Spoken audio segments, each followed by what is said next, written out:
Laporan keuangan laba rugi bagi wirausahawan pemula. Halo semuanya, di video kali ini saya ingin menjelaskan mengenai materi pembelajaran tentang konsep laporan laba rugi secara sederhana, di mana pada video ini saya akan menjelaskan laporan laba rugi secara sederhana sehingga para wirausahawan pemula dapat dengan mudah memahami dan mempraktekkannya. Baik, langsung saja ke materi.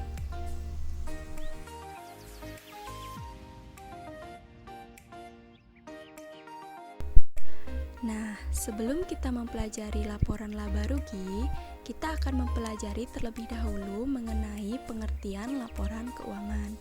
Apa sih laporan keuangan itu? Di sini yang pertama, menurut PSAK nomor 1, laporan keuangan adalah penyajian terstruktur dari posisi keuangan dan kinerja keuangan suatu entitas. Sedangkan menurut Kasmir, laporan keuangan adalah laporan yang menunjukkan kondisi keuangan perusahaan saat ini atau periode ke depannya. Maksud dan tujuan laporan keuangan menunjukkan kondisi keuangan perusahaan. Selanjutnya yaitu jenis-jenis laporan keuangan. Ada berapa sih jenis-jenis laporan keuangan itu? Nah, di sini jenis-jenis laporan keuangan ada 4, di mana yang pertama ada laporan laba rugi, yang kedua ada laporan perubahan ekuitas, yang ketiga ada laporan arus kas, dan yang keempat ada neraca. Di mana laporan laba rugi yaitu melaporkan seluruh hasil dan biaya untuk mendapatkan hasil dan laba atau rugi perusahaan selama suatu periode tertentu. Nah, laporan perubahan ekuitas merupakan laporan yang timbul atas transaksi dengan pemilik yang juga merupakan termasuk jumlah investasi, perhitungan dividen, dan distribusi lain ke pemilik ekuitas selama suatu periode. Yang ketiga ada neraca. Neraca adalah bagian keuangan yang menampilkan informasi bagaimana posisi keuangan dari perusahaan atau entitas pada suatu periode, biasanya dalam 1 tahun. Dan yang terakhir laporan arus kas adalah laporan yang menggambarkan perputaran kas perusahaan mengenai jumlah kas masuk atau penerimaan kas dan jumlah kas keluar atau pengeluaran kas dalam suatu periode tertentu. Nah, untuk selanjutnya kita akan mempelajari mengenai tujuan laporan keuangan. Di sini, tujuan laporan keuangan yaitu yang pertama, menyediakan informasi yang menyangkut posisi keuangan, kinerja, serta perubahan posisi keuangan suatu perusahaan yang bermanfaat bagi sejumlah besar pemakai dalam pengambilan keputusan ekonomi. Yang kedua yaitu laporan keuangan yang disusun untuk tujuan ini memenuhi kebutuhan bersama sebagian besar pemakai. Namun demikian, laporan keuangan tidak menyediakan semua informasi yang mungkin dibutuhkan pemakai dalam pengambilan keputusan ekonomi, karena secara umum menggambarkan pengaruh keuangan dan kejadian di masa lalu. Dan yang ketiga yaitu, laporan keuangan juga menunjukkan apa yang telah dilakukan manajemen atau stewardship atau pertanggungjawaban manajemen atas sumber daya yang dipercayakan kepadanya. Di sisi lain, tujuan laporan keuangan yaitu yang pertama, memberikan informasi tentang jenis dan jumlah aktiva atau harta yang dimiliki perusahaan pada saat ini. Yang kedua, memberikan informasi tentang jenis dan jumlah kewajiban dan modal yang dimiliki perusahaan pada saat ini. Yang ketiga, memberikan informasi tentang jenis dan jumlah pendapatan yang diperoleh pada suatu periode tertentu. Yang keempat, memberikan informasi tentang jumlah biaya dan jenis biaya yang dikeluarkan perusahaan dalam suatu periode tertentu. Yang kelima, memberikan informasi tentang perubahan-perubahan yang terjadi terhadap aktiva, pasiva, dan modal perusahaan. Yang keenam, memberikan informasi tentang kinerja manajemen perusahaan dalam suatu periode. Dan yang ketujuh yaitu memberikan informasi tentang catatan-catatan atas laporan keuangan. Untuk selanjutnya, kita akan mempelajari manfaat laporan keuangan. Dengan adanya laporan keuangan yang disediakan pihak manajemen perusahaan, maka sangat membantu pihak pemegang saham dalam proses pengambilan keputusan dan sangat berguna dalam melihat kondisi pada saat ini maupun dijadikan sebagai alat untuk memprediksi kondisi masa yang akan datang. Manfaat dari adanya laporan ini dapat digunakan sebagai bahan pertimbangan dan masukan dalam proses pengambilan keputusan demi kemajuan perusahaan di masa yang akan datang.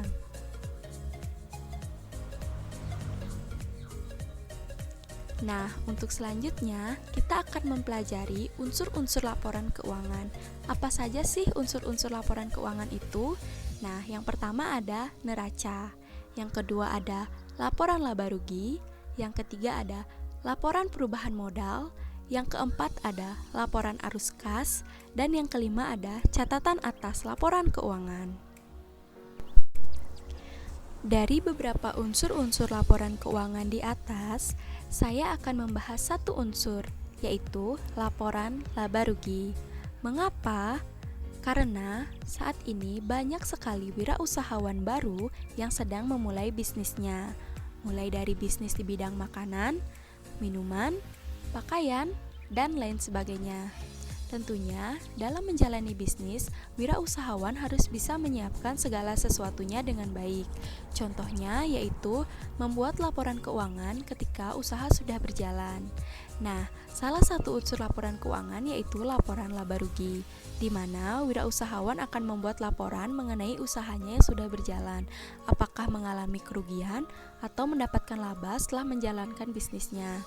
Di sini, saya akan membuat cara bagaimana menyusun laporan laba rugi dengan mudah atau sederhana sehingga para usahawan pemula dapat memahaminya. Baik, langsung saja ke materi laporan laba rugi.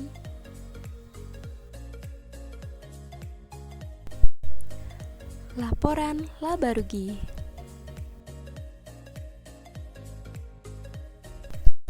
Nah, yang pertama kita akan mempelajari pengertian laporan laba rugi. Menurut Raharja Putra, laporan rugi atau laba merupakan bagian dari laporan keuangan yang sangat penting. Sedangkan menurut Kasmir, laporan laba rugi merupakan laporan keuangan yang menggambarkan hasil usaha perusahaan dalam suatu periode tertentu. Format dasar dari laporan rugi atau laba yaitu penjualan dikurangi harga pokok penjualan dikurangi biaya operasi sama dengan rugi atau laba.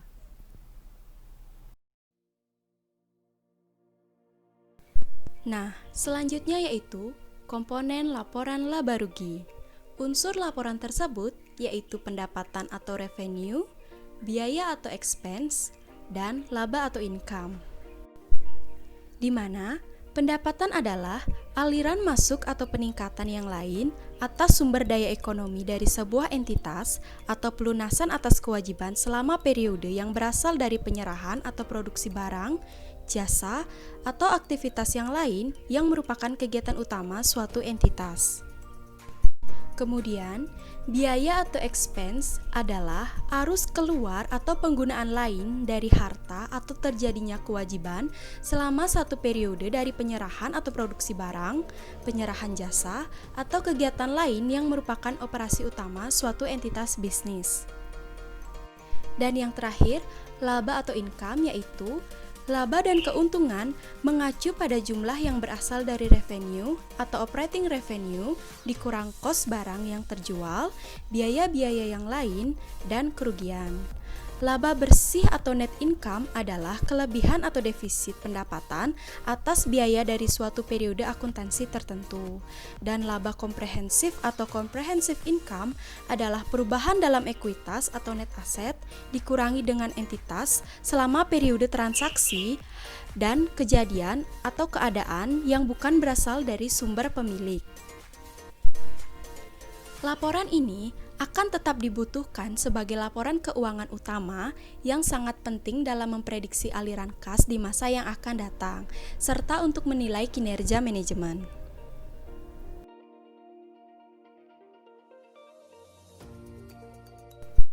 Selanjutnya yaitu bentuk-bentuk laporan laba rugi. Nah, bentuk-bentuk laporan laba rugi yang pertama ada laporan laba rugi bentuk langsung atau single step income statement. Dan yang kedua yaitu laporan laba rugi bentuk tidak langsung atau bertahap. Nah, mari kita bahas satu persatu dari bentuk-bentuk laporan laba rugi yang ada. Yang pertama yaitu laporan laba rugi bentuk langsung atau single step income statement. Single step income statement adalah laporan laba atau rugi suatu perusahaan di mana semua pendapatan dan keuntungan yang termasuk unsur operasi berada pada posisi awal laporan laba rugi. Peraturan dalam penyajian laporan single step income statement ini yaitu yang pertama, total pendapatan dari hasil penjualan wajib dijumlahkan dan dibuat kelompok sendiri. Yang kedua, total akun beban dijumlahkan dan dibuat kelompok sendiri. Yang ketiga, total pendapatan wajib dikurangi dengan total beban. Dan yang keempat, selisih dari pendapatan dan beban adalah keuntungan atau rugi perusahaan. Nah, di sini saya menampilkan sebuah contoh laporan single step income statement. Di mana pada contoh laporan single step income statement ini terdapat akun pendapatan yang terdiri dari penjualan bersih sebesar 460 juta rupiah, yang kedua pendapatan bunga sebesar 2.800.000 rupiah, dan yang ketiga keuntungan atas pelepasan aset tetap sebesar 800.000 rupiah. Kemudian, akun-akun tersebut dijumlahkan sehingga akan mendapatkan hasil total pendapatan sebesar 463.600.000 rupiah. Kemudian, peraturan yang kedua yaitu total akun beban dijumlahkan dan dibuat kelompok tersendiri. Nah, pada contoh ini, akun pengeluaran terdiri dari harga pokok penjualan sebesar 316 juta rupiah.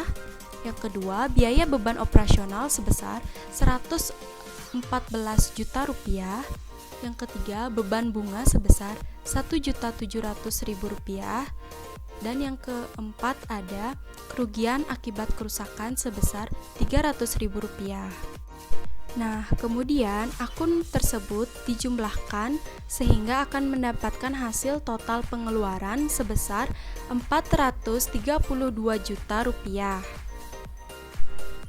Nah, peraturan yang ketiga yaitu total pendapatan wajib dikurangi dengan total beban. Nah, pada contoh laporan single step income statement ini, total pendapatan yaitu sebesar 463.600.000 rupiah dikurangi dengan total pengeluaran sebesar 432 juta rupiah, sehingga akan mendapatkan hasil pendapatan bersih sebesar 31.600.000 rupiah. Nah, selisih dari pendapatan dan beban inilah yang menjadi keuntungan atau kerugian dari sebuah usaha.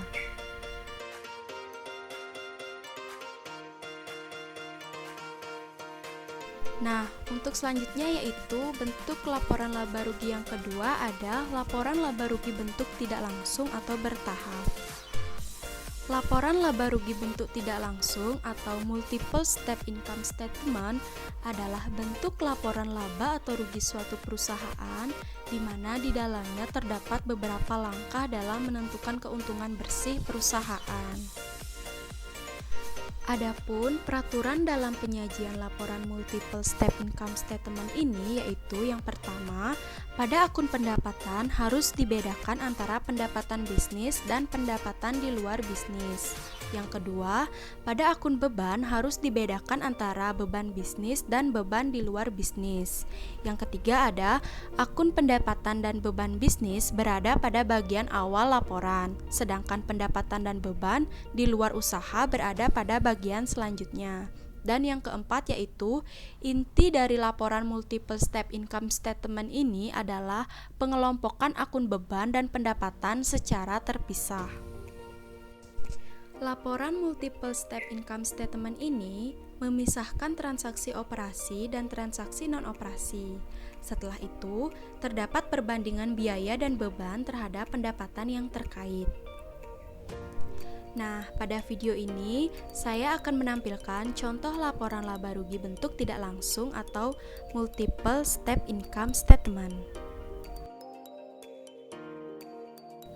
Nah, pada contoh laporan laba rugi bentuk tidak langsung ini terdapat akun penjualan yang terdiri dari penjualan bersih sebesar 480 juta rupiah dikurangi dengan retur penjualan dan pengurangan harga sebesar 12 juta rupiah dan dikurangi dengan diskon penjualan sebesar 8 juta rupiah, maka akan mendapatkan hasil penjualan bersih sebesar 460 juta rupiah.